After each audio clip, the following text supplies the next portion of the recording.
Well, the King and the Queen will today sample some of the best produce in New South Wales at a community barbecue in Western Sydney. This is the chicken, isn't it? Yeah. And Let's plus, walk and talk, shall we? Chef Jason Roberts will be grilling up some award-winning steak for the Delicious. Royals, and he joins us. Morning. Whoa, what's that? Oh, do you ever watch that Mr. Bean segment where he's about to meet the Queen and he's worried? He's going, What? and then he headbutts the Queen. I'm so nervous. I'm actually know really you're nervous. not. Are you? Hey man, good to see you. Have you good to see practiced your curtsy, though? That's why I have a white apron. Let me show everyone. Okay. I have been. Oh, nailed it. It's all, Bravo. It's all in the eyes. And then tips our way. OK, so tell us what you're showcasing for their Majesties. So obviously today I'm showcasing Manning Valley, naturally, grass-fed beef. And so I thought it would be smart This is to a do fancy a quiche.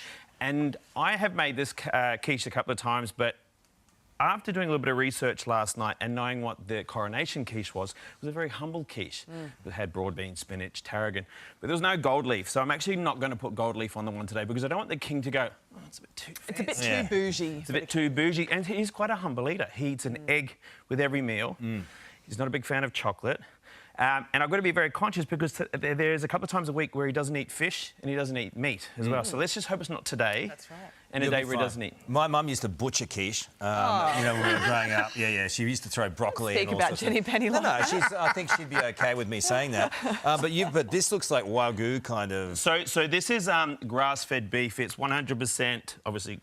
Oh, there you go. Try the beef. Go straight for the beef. This is aggramato basil oil to go on top. Where did you get Wait, that? is this some kind of truffle?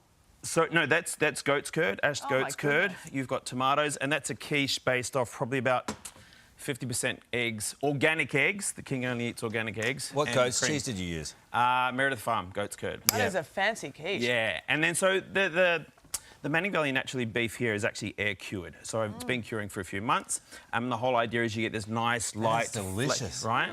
This is a great honour for you, though. Yeah. You know? I'm actually, Also, I'm don't you honestly must be really... chuffed. Well, I am, because there was something that came out in the paper with the king on the front of it, and I hadn't really thought too much about it. I've met a few people in my time, right? Yeah. And then it really wasn't until that moment I actually go, oh, no, I'm actually... How do you... Your Majesty. Yeah. King, how you going, bro? Don't say that. No, I know, right? It's The king's a Your dude. Majesty. The king's a dude. I know, and I realised he hugged this person in New Zealand as well, Yeah. and people. But you're not meant to shake his hand unless he puts his hand. I out think he's first. going to be all right. He's very chilled. But I'm nervous. You'd be all right. But if you, especially with goods like this. That's right. How did you do the egg part of it?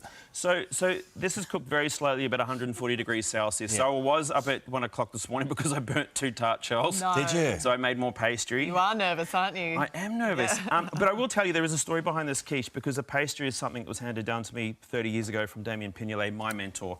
And it was a way of making pastry where you use your wrist and you push the butter and created flakes. Short crust, yeah? Yum. Super short crust. Yeah. He is going to love this. It is delicious. I think so. You've and look, already done us proud. a big part of today, obviously, is to really highlight, you know, rural New South Wales and a lot of the producers here in New South Wales. So I'm very blessed to work with the guys at Manning Valley naturally because they produce incredible grass-fed beef, which is antibiotic-free, hormone-free. That's delicious, mate. And all good butchers should be having it on their shelves. I'm covered. Come back to quiche. Right. Oh, he's come back. You've turned him around. I've overcome the trauma There you from go. Jenny. Mum, I did a good thing. It's a big day for Carl. Well done. Go love well, you. enjoy it. Congratulations, I'm mate. actually pumped. No, you're Can I get a not. picture for my mum? Yeah, no. Okay, cool. With me? Yeah. Yeah. I shall love it, King Carl. Well, we'll throw it over for some entertainment in the meantime. We're now on the Royal Tour, and despite having a packed schedule, Queen Camilla has made time to sit down with an Australian charity. This is a lovely story, this. Giveit's founder, Juliette Wright, meeting with the Queen to celebrate the charity's vital role in organising donations for Australia's most vulnerable. We're pleased to say Juliette joins us now in the studio. Boy, what an action-packed day yesterday it was. It was full of adrenaline. Was it? It was. Tell me about it.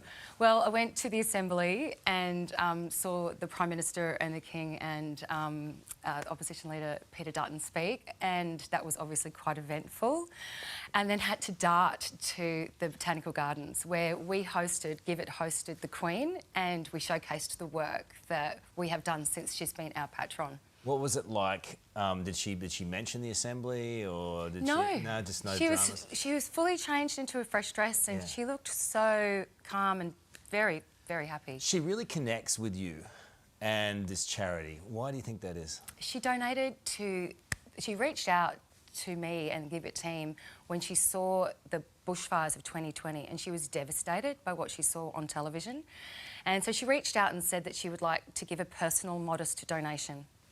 So we then spent that donation on items that were needed by people in urgent need from the fires, but we bought those items locally, and it was organised by a local charity. And so we made sure that people got exactly what they need, and we sent her a report and showed her exactly where her money went, and she said, "That is the most incredible impact with my modest donation. What else can I do to help?" And I said, "Will you be our patron?" And she said, "I don't know, because I have not been a patron to any organisation outside the UK." And then 2 days later, she reached out and she said, yes, she would love to. So you see her, you catch up with her. I mean, I think you went to the coronation. Yes, we did. We got and 8 tickets. That's amazing. And then you see her yesterday. We've been only connecting through Zoom calls. So this is the first time in person. First time in person since she's been our patron. Oh, I honestly can't remember curtsying. I think I did. But I saw her and she was so happy to see me, and I just started crying. I was so happy. Why did it make you so happy? Because she was happy to see me too. And so I felt a real connection with her. And she said, "It's so nice to see you face to face. I was always going to come to Australia to see Give It." And I said, "Thank you for taking a time out of what I consider the busiest schedule." And she said, "I was never not going to come and see you." And introduced her to the whole team and all the volunteers, and you can imagine the adrenaline and the excitement in the room, but she made us feel immediately relaxed. What does it mean that she's supporting in this way? We talked about how the work that we had done since she's been our patron. We have supported 25 natural disasters and made sure people affected by that receive exactly the items that they need. And also, we talked about our work in domestic violence. We support 1,400 domestic violence services, and they can request whatever they need for their clients. And we've done 1 million donations there. Wow. But we talked about she was always insightful, so she always asked the most incredible questions, like she really understood our work. And I just know that her attention on Give It will shine a light on the fact is that we have 1 million requests on the website right now, 100,000 requests on the website right now, and a third of them are for domestic and family violence, children and mums. So if, hopefully donations flow because of her spotlight on us. Good on you. I'm glad you had such a terrific time. She seems like an awesome lady. She's really beautiful. They both are really impressive, aren't they? Good on you. And for more information on Give It, head to giveit.org.au. Lovely to see you. Thank you. Take care. Sylvia. They do great work, don't they? Thank you, Carl. Hey there, Today fans. Sarah and... What's my name again? Oh my goodness, Carl. Hey, thanks for watching our YouTube channel, though. Subscribe now for more news, special reports, and amazing Aussie stories. And Carl misbehaving, Whoa, of course. that never happens. Always happens. What's she talking about? Always happens.